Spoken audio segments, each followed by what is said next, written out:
Joining me now to unpack how important jury deliberations are is Susan Constantine. She's a leading jury consultant and a body language expert. Welcome, Susan. So here we are just 3 hours into the deliberations, and the jury came up with some questions. The first one was about testimony from David Pecker and Michael Cohen that they wanted read back, and then another question soon after that was about some of the jury instructions that were read to them. What do you take from these questions coming out so quickly? Well, first of all, the judge never gave them the instructions to take behind into deliberations. Right. So the judge told them all that if they have questions, to be able to bring it forward in front of the judge and ask those questions.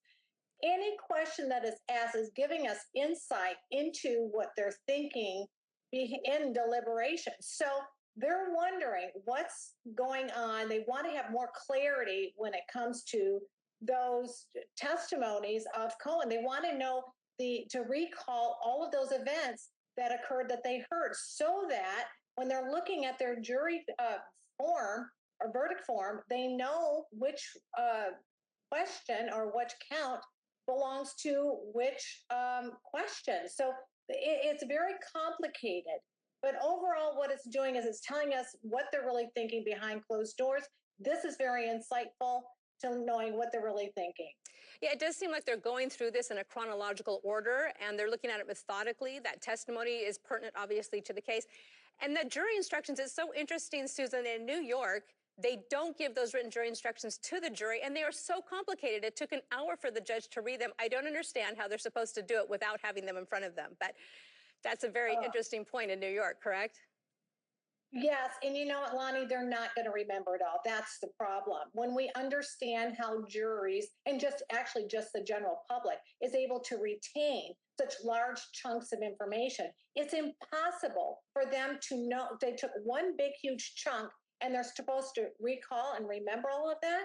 Yeah. You know, when I'm speaking with attorneys and teaching them when it comes to jury closing, I'm instructing them, break it up into 3 or 4 facts into as many chunks so that people can absorb it all and retain it. Because then when they see it on the form, then they can recall those moments because it's stored right here, but they just need the help, a little bit of help to remembering all of that. Susan, we know how hard it is to get a unanimous verdict, which is required in a criminal case. All 12 people have to agree. And I say it's hard to get 12 people to agree on what to have for lunch. Here you have to have all 12 people agree. How important is the jury foreperson in the jury deliberations? You know, I was really very interested when I saw who the jury foreperson was, and I was actually very delighted because it's not an authoritarian. I like the fact that this particular foreperson, because usually forepersons are leaders. When in most cases they get to select who is the juror foreperson within the group, but in the state of New York, it's already chosen for them. And this is what I call an egalitarian, non-authoritarian juror. And I think that that's great because I feel like it balances out the power in the room, takes the power away as being some of this maybe controlling in the jury room, because we've got a couple strong individuals that are in there that could be very concerning.